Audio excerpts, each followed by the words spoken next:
So, I want to discuss two things, all in line with the Charleston shooting that took place just recently. Number one being the media trying to tie all of this towards mental illness, using the vague boogeyman term mental illness as the motive for something as heinous as what just happened. Even after the shooter stated that this was politically motivated and racially motivated, for some reason them wanting to cling to the term mental illness as the motive behind this shooting. Obviously, that further stigmatizes mental illness and those who suffer mental illnesses. Me, I suffer from 3 mental illnesses, PTSD included. And having to deal with this, this seems to be the result after all mass shootings, is that immediately people are eagerly willing to jump to the conclusion that it was all motivated by mental illness instead of trying to think logically about the issue, especially after the shooter published some manifesto or made some statement that, obviously was politically charged, very racist, very sexist, very religious, usually a bunch of white, deranged, mainly Christian dudes coming out making these statements and just gunning a bunch of people down, all of it being politically motivated.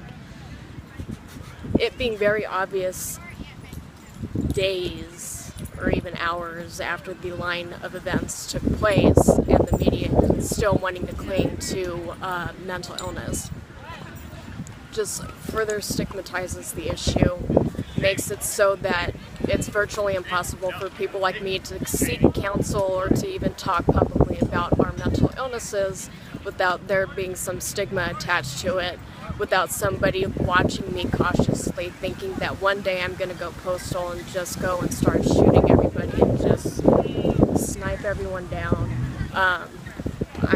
I'm happy to admit, and a lot of other people with mental illnesses are happy to admit that, we haven't killed anybody at all. We haven't harmed anybody at all. We're, perfectly normal people, functioning adults. We just are different than a lot of other people. And, to stigmatize mental illness further with these shootings, it just does a great disservice to people who suffer from mental illness, as well as to the victims who fell as a result of these hate crimes. Second thing I want to talk about, still in regards to Charleston shooting and to the Isla Vista shooting and a lot of other shootings that have recently occurred within the past 5 years as a result of extremist politics. These people were bred by this society. If you read the manifesto that Elliot Rodger wrote, if you listen to the statements that this Dylan guy made, it's all very obvious that these people were politically motivated by the events and by the actions that they've taken, made it aware for months before the events transpired. Nobody decided to do anything about it, and if anything, there were people who were cheering them on, basically stating, "Oh, I agree with you. Yeah, this is what's going on." Because the Isla Vista shooter was all up in these fringe groups, these men's rights groups, these pickup artist groups, before he decided to go write his 140-page manifesto and start targeting people in sororities and whatnot. The same thing could be said for the Charleston shooter. His roommate stated that he's been planning this out for 6 months before this actually took place. And on top of that, the media's silence on the bigger issue that this was racially motivated, that this was politically motivated, just comes to show that it's easier for the media to draw the conclusion that it's all this mental illness and to further stigmatize people like me who already have to deal with the stigmas because of things like post-traumatic stress disorder,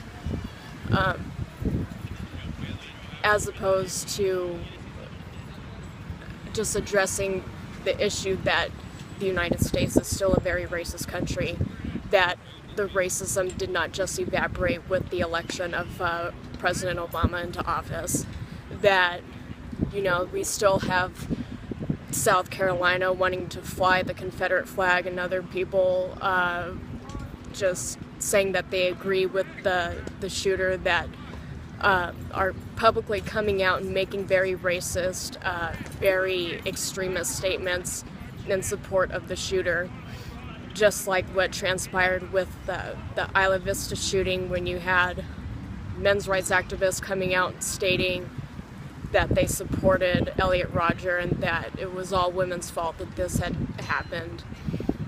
You know, the society is broken, and it's not mental illness, it's racism, it's extremist politics, it's something deeper than just pinning it out to an isolated issue and making this an isolated incident of mental illness, the boogeyman.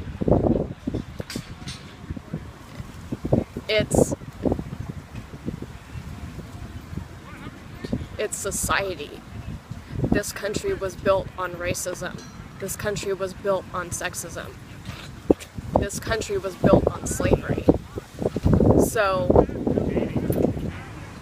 while this individual may have a mental illness, that was not what motivated him. What motivated him was what he was brought up with. What motivated him was years of racist ideology. What motivated him was the fact that this country is still very much prejudiced against people who are not white. What motivated him